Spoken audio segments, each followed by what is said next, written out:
people, welcome back to another episode of our Love, Date and Relationship is your favorite girl B.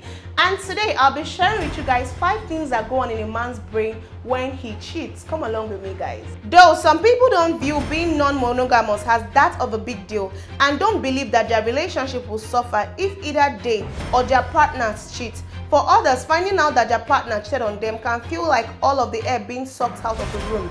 Lots of people wonder why others cheat, and if your partner cheated on you, you might be especially curious as to their reasoning. But there are actually changes that happen in a man's brain when he cheats or before he cheats that might explain what's going on. When you find out that your partner has cheated, however you may define it, it is not unusual to feel at least a smidgen of temporary betrayal at some point. You might also have a lot of questions about their motivation and reasoning, how it all went down, why that person, and more. Though you and your partner may or may not ever talk in detail about those things, and though your relationship might not make it, understanding some of what might be going on in their brain before and when your partner cheats is still something about which you may want to even know, even if it only serves to satisfy your own curiosity. Number 1, their dopamine receptor gene is longer.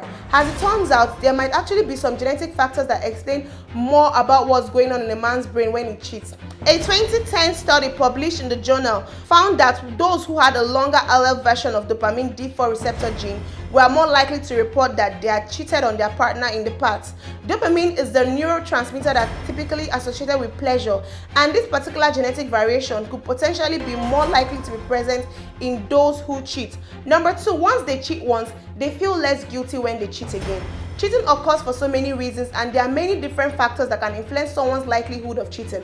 But once you cheat the first time, you might be more likely to cheat again.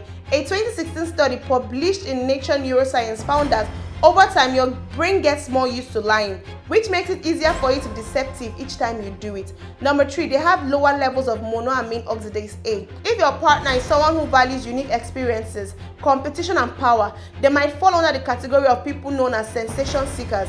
Newsweek reported that a group of people that tends to have lower levels of monoamine oxidase A, the enzyme that helps detect the levels of dopamine that are in your brain. Because of this, they are more likely to seek out experiences like affairs and additional partners. 4, they have a certain type of vasopressin receptor. In a piece that he wrote for New York Times, Dr. Richard Friedman, MD, a professor of clinical psychiatry and neurobiology expert, noted that research from Karolinska Institute in Sweden found a connection between partners who reported lower levels of satisfaction in their marriage and men with a certain type of vasopressin receptor. Friedman was careful and quick to point out that this doesn't mean that every man with that kind of vasopressin receptor gene would cheat or otherwise have a terrible marriage. However, again, there are a number of different factors that influence these complicated issues, and just because researchers found a connection between these things doesn't necessarily mean that one causes the other. Lastly, they have a higher level of testosterone. Testosterone levels could also potentially play a role. A 2007 study published in Hormones and Behavior found that people who tend to cheat on their partners also tend to have higher levels of testosterone than those who stay monogamous. This doesn't mean that higher testosterone is what made them cheat, but it could possibly be that this biological difference must have played a role. And with that, guys, we've come to the end of today's episode on our love, date, and relationship. Let me know what you think in the comment section.